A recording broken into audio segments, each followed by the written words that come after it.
courtroom froze. A little boy rose from his seat, his small hand trembling as he pointed straight at the police officer. And then, with a voice so pure it cut through the silence, he said something that no one expected. Words that would shatter pride, expose truth, and leave every single person in that room speechless. The gavel had barely struck when the moment unfolded.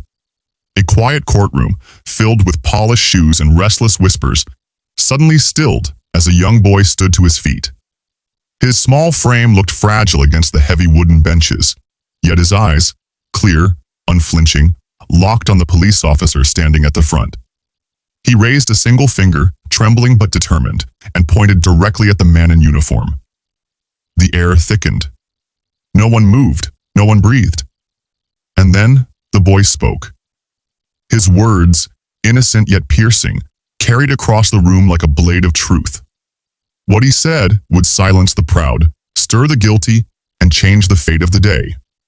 But to understand the weight of that moment, one must first know the story of the man seated beside him, his father. Once, this man wore a uniform too. A decorated soldier, hardened by deserts and distant battlefields, he had given his youth to a flag, his body to service, and his nights to restless silence. He returned from war carrying invisible wounds, scars that did not bleed but carved deep within his spirit. He worked quietly as a mechanic, fixing broken engines while fighting to mend his own broken sleep. What the world never saw was the boy's quiet watchfulness. He saw his father wake from nightmares drenched in sweat, whispering names of comrades who never came home. He saw him kneel at the side of his bed, not to pray for strength for himself, but for patience to raise his son with gentleness despite the storm within. And he saw him face the coldness of a society that often forgets its silent heroes. Then came the day that drew them to court. A misunderstanding, an accusation, a tangle of words that painted the veteran as a man he was not. The officer's testimony dripped with arrogance, dismissing him as if his sacrifices had never mattered. Each sentence spoken against him felt like another weight, pressing him lower into his chair. Yet he never raised his voice. He never fought back. The silence was heavy, but it was not weakness. It was dignity. And in that silence, the boy could no longer remain still. Rising with a courage borrowed from years of watching his father's quiet endurance, he lifted his hand and pointed at the officer. His voice, steady though young, carried words that cracked the courtroom wide open. You say my dad is nothing, but my dad is the man who taught me honor. He's the man who prays for peace, even after war. And if you can't see his truth, then you don't understand what real strength looks like. The officer froze, his mouth tightening, his eyes flickering away from the boy's unwavering stare. The judge shifted, eyebrows raised, while the gallery of onlookers leaned forward in stunned silence. The boy's words rippled like fire through dry grass. They were not rehearsed. They were not polished. They were raw truth, drawn from the heart of a child who had seen what adults ignored. A single sentence lingered in the air. Silent dignity is louder than proud lies. No one could argue. No one dared.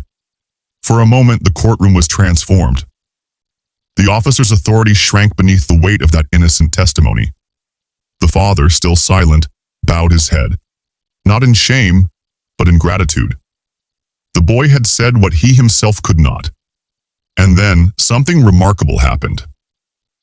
A few in the gallery, veterans who had come in quiet support, rose to their feet. Slowly, others followed, until half the courtroom stood in silent respect. Not for the uniform of the officer, but for the quiet endurance of a man who had given so much and asked for so little.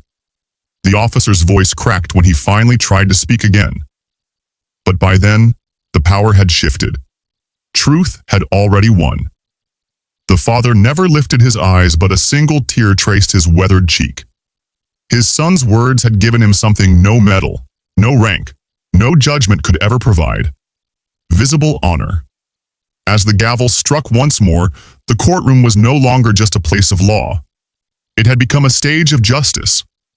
And when they walked out together, father and son, the silence followed them. A silence not of judgment, but of respect. Because sometimes the smallest voices carry the greatest truths. Because sometimes dignity needs no defense. And because sometimes, all it takes is one child to remind the world, honor is never silent. It is simply waiting to be seen.